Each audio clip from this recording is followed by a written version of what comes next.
Malkajgiri MP seat hot కేక్లా మారింది. Malkajgiri ticket కోసం బీజేపీలో తీవ్ర పోటీ నెలకొంది.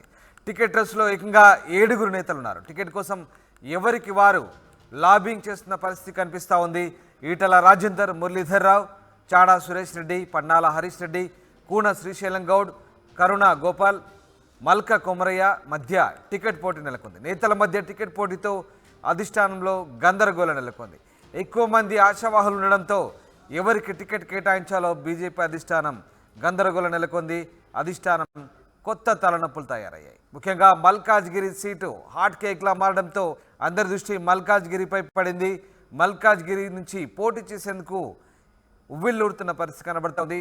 ముఖ్యంగా ప్రధానంగా జాతీయ పార్టీ అయినటువంటి బీజేపీలో పోటీ మరీ ఎక్కువగా ఉంది. అర్బన్ ప్రాంతం కావడంతో ఎక్కువగా కలిసి వస్తుందనే నమ్మకంతో నేతలంతా కూడా మల్కాజ్గిరిపై కన్నేశారు. మల్కాజ్గిరి ఎంపీ స్థానం నుంచి పోటీ చేసేందుకు నేతలంతా కూడా ఆశపడుతున్న పరిస్థితి. దాదాపు 7-8 మంది నేతలు, పార్టీలో పేరున్న నేతలంతా కూడా మల్కాజ్గిరిపై దృష్టి పెట్టడంతో ప్రస్తుతం మల్కాజ్గిరి ఎంపీ టికెట్ ఎవరికి కేటాయించాలనే అంశంపై బీజేపీ అధిష్టానం మల్లగుల్లాలు పడుతుంది. అధిష్టానానికి కొత్త తలనొప్పులు తయారవుతున్నాయి. నేతల మధ్య పోటీతో అధిష్టానంలో గందరగోళం నెలకొంది. మా ప్రతినిధి శ్రీధర్ లైవ్లో జాయిన్ అవుతున్నారు. శ్రీధర్, ముఖ్యంగా మల్కాజ్గిరి ఎంపీ సీటుకు సంబంధించి ఆసక్తికరంగా మారింది. హాట్ కేక్లా తయారైన మల్కాజ్గిరి ఎంపీ సీటుకు సంబంధించి దాదాపుగా ఎక్కువ సంఖ్యలో పోటీ ఉన్న పరిస్థితి. సో బీజేపీ అధిష్టానం ఎలాంటి ఆలోచన చేస్తుంది? మల్కాజ్గిరి ఎంపీ బరిలో ఎవరి వైపు మొగ్గు చూపే అవకాశాలు కనిపిస్తున్నాయి? యారాందాస్ అటు బీజేపీలో మల్కాజ్గిరి టికెట్ హాట్ కేక్ ఇలా మారిందని చెప్పాలి. దీనికోసం బీజేపీలో ఉన్నటువంటి ప్రధానమైనటువంటి నేతలు ఎవరైతే ఉన్నారో, ముఖ్యమైన నాయకులు సైతం కూడా ఈ టికెట్ కోసం తీవ్ర స్థాయిలో పోటీ పడుతున్నటువంటి పరిస్థితి. మల్కాజ్గిరి టికెట్ దక్కించుకునేందుకు ఇటు బీజేపీ బడా నేతలు ఎప్పటికప్పుడు ఢిల్లీ వెళ్ళి ఎవరికి వారి లాబింగ్ చేస్తున్నటువంటి పరిస్థితి. ఎందుకంటే సిటీలో ఉన్నటువంటి నియోజకవర్గం మల్కాజ్గిరికి సంబంధించి అనేక మంది సెట్లర్లు ఇతర ప్రాంతాల నుంచి, ఇతర రాష్ట్రాల నుంచి వచ్చినటువంటి జనాలు ఉంటారు. కాబట్టి బీజేపీ అక్కడ మొన్న జరిగినటువంటి అసెంబ్లీ ఎన్నికల్లో సైతం కూడా ఓటు బ్యాంకు మెరుగైనటువంటి ఓటు బ్యాంకు సాధించింది. కాబట్టి ఈసారి బీజేపీ గతంలో ఒకవైపు కూడా బీజేపీ పోటీ చేస్తూ స్ట్రాంగ్గానే పోటీ ఇచ్చినటువంటి పరిస్థితి ఉంది. కాబట్టి ఈసారి మల్కాజ్గిరిలో కూడా గట్టెక్కవచ్చు అని చెప్పి కూడా నేతలు భావించి ఒకవైపు ఆ సీట్ కోసం కూడా తీవ్రమైనటువంటి ప్రయత్నాలు ఎవరికి వారు చేస్తున్నటువంటి పరిస్థితి. ముఖ్యంగా అటు జాతీయ నేతగా పేరొందినటువంటి ఆ బీజేపీ మాజీ జాతీయ ప్రధాన కార్యదర్శి మురళీధర్ రావుతో పాటు ఈటెల సైతం కూడా అక్కడ నుంచి పోటీ చేస్తానని చెప్పి కూడా ఇప్పటికే అధిష్టానం వద్ద వెల్లడించారని ఈటెల చెప్తుంటే, మరోవైపు ఎవరెంత పోటీ చేసిన ఒకవైపు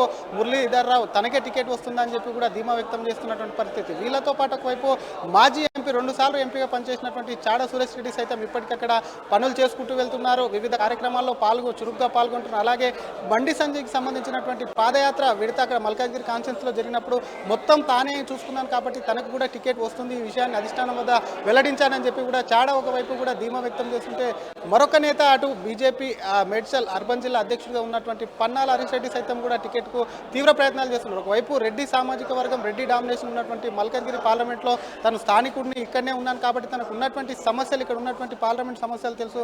అలాగే మొన్న జరిగినటువంటి అసెంబ్లీ ఎన్నికల్లో టికెట్ కూడా దానం చేశాను కాబట్టి దానికి సంబంధించి కూడా ఖచ్చితంగా అధిష్టానం టికెట్ తనకే ఇస్తుందని చెప్పి కూడా ఒకవైపు కూడా ఆశాభావం వ్యక్తం చేస్తున్నాం. మరో నేత అటు బీసీ కార్డుతో కూడా తెర మీదకి వస్తున్నటువంటి నేత కూన శ్రీశైలం గౌడ్. అటు కుబ్దుల్లాపూర్లో మాజీ ఎమ్మెల్యే, మొన్న జరిగినటువంటి ఎన్నికల్లో కూడా పోటీ చేసి బీజేపీ తరఫున స్ట్రాంగ్గా పోటీ ఇచ్చినటువంటి నేత. ఒకవైపు మల్కాజ్గిరి పార్లమెంట్ పరిధిలో ఉన్నటువంటి 7 అసెంబ్లీ సెగ్మెంట్లు ఏవైతే ఉన్నాయో వాటిలో 1,00,000 ఓట్లు తెచ్చుకున్నటువంటి నేతగా తనకు పేరుంది.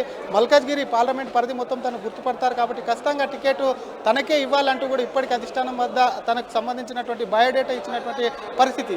వీళ్ళే కాకుండా మరోవైపు ఆ టికెట్ కోసమే తీవ్రంగా ఒకవైపు అటు విద్యా సంస్థల అధినేత మల్క కొమరయ్య, ఇప్పటికీ ఆయన ఒకవైపు ఢిల్లీ పబ్లిక్ స్కూల్స్ కానివ్వండి, పల్లవి ఇంటర్నేషనల్ స్కూల్స్ అధినేతగా ఉన్నటువంటి మల్క కొమరయ్య ఇప్పటికే విద్యారంగంలో అనేక సేవలు అందించాను కాబట్టి ఈసారి మాత్రం ఖచ్చితంగా కూడా రాజకీయాల్లోకి రావాలని డిసైడ్ చేసుకున్నాను. అది కూడా బీజేపీ నుంచి టికెట్ ఆశిస్తున్నాను, ఇదే విషయాన్ని అధిష్టానానికి తెలిపాను. తనకు ఎన్నో రోజుల నుంచి కూడా బీజేపీతో అనుబంధం ఉంది అని చెప్పి కూడా మల్క కొమరయ్య టికెట్ కోసం తీవ్ర ప్రయత్నాలు చేయడమే కాకుండా అటు రామ మందిర నిర్మాణానికి సంబంధించినప్పుడు దానికోసం ఒక ప్రత్యేకమైనటువంటి ఆడియోని తయారు చేశారు. అలాగే సిటీ మొత్తం ఫ్లెక్సీలు వేసుకున్నటువంటి పరిస్థితి. వీరే కాక మహిళా కోటాలో టికెట్ తనకే ఇవ్వాలి అని చెప్పి కూడా కరుణ గోపాల్ కూడా అనూహ్యంగా తెర మీదకి వచ్చారు. తనకు సంబంధించి తన బయోడేటాకు సంబంధించి ఢిల్లీలో స్థాయిలో కేంద్ర మంత్రి కిషన్ రెడ్డిని కలిసి తనకు అనుకూలమైనటువంటి అంశాలు ఏవే ఉన్నాయో వీటికి సంబంధించి కూడా పూర్తి స్థాయిలో నివేదిక ఇచ్చాను అంటూ కూడా కర్ణగోపాల్ నిన్న ట్వీట్ చేసినటువంటి పరిస్థితి.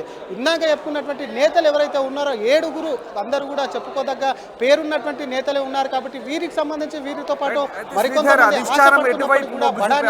ముఖ్యంగా మల్కాజ్గిరి సీటుకు సంబంధించి పెద్ద ఎత్తున పోటీ ఉండడంతో అధిష్టానం ఏ ఈక్వేషన్స్ ను పరిగణలోకి తీసుకోబోతుంది, ఏ రకంగా అభ్యర్థి ఎంపిక సంబంధించి కసరత్తు చేస్తుంది అధిష్టానం?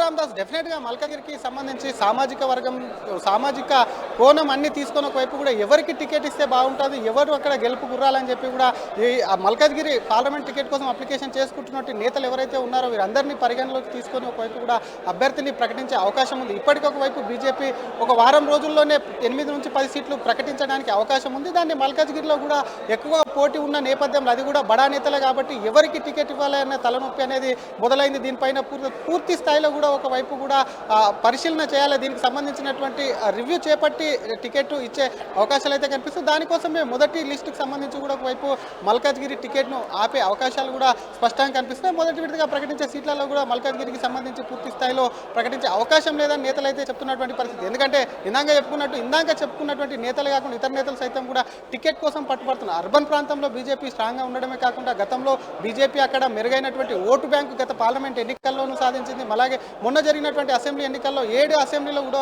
బీజేపీ స్ట్రాంగ్గా నిలిచింది. కాబట్టి ఈసారి అక్కడ గెలుపు అనేది చాలా ఈజీగా ఉంటుంది. కాబట్టి సరైనటువంటి వ్యక్తిని దించకపోతే పార్టీ భంగపడుతుందని చెప్పి కూడా బీజేపీ అధిష్టానం కూడా భావిస్తున్నట్టు సమాచారం. ఎందుకంటే తెలంగాణ రాష్ట్రంలో 10 సీట్లు ఖచ్చితంగా గెలవడమే లక్ష్యంగా కూడా బీజేపీ టార్గెట్ పెట్టుకొని దానికి వడివడిగా అడుగులు వేస్తున్న నేపథ్యంలో ఒకవేళ మల్కాజ్గిరిలో ఓడిపోతే మాత్రం, ఎందుకంటే దేశంలోనే అత్యధిక ఓటర్లు ఉన్నటువంటి నియోజకవర్గం మల్కాజ్గిరి కాబట్టి అటువంటి కాన్స్టిట్యున్సీలో కూడా బీజేపీ ఒకవేళ గెలిస్తే మాత్రం ఖచ్చితంగా అక్కడ పార్టీ చాలా స్ట్రాంగ్ అయినట్టు కాబట్టి ఆ కాన్స్టిట్యున్సీని గెలవాలనే లక్ష్యంతో కూడా బీజేపీ సరైనటువంటి అభ్యర్థిని ఎంపిక చేసే అవకాశాలు అయితే ఉన్నాయి. Ramdas right, thanks for the update Sridhar. ఇది మొత్తం మీద మల్కాజ్గిరి ఎంపీ సీట్ అయితే హాట్ కేక్ లా మారింది.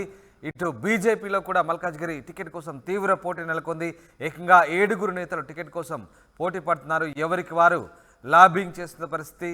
మరి చూడాలి అధిష్టానం ఈసారి ఎవరిని పోటీలో నిలపబోతుంది. నేతల మధ్య ఈ టికెట్ పోటీతో అధిష్టానంలో అయితే గందరగోళం నెలకొన్న పరిస్థితి. అధిష్టానం ఎవరికి ఈ టికెట్ కేటాయిస్తుంది, ఎవరిని బరిలో నిలుపుతుంది అనేది మాత్రం ఆసక్తికర చర్చకు దారితీస్తుంది.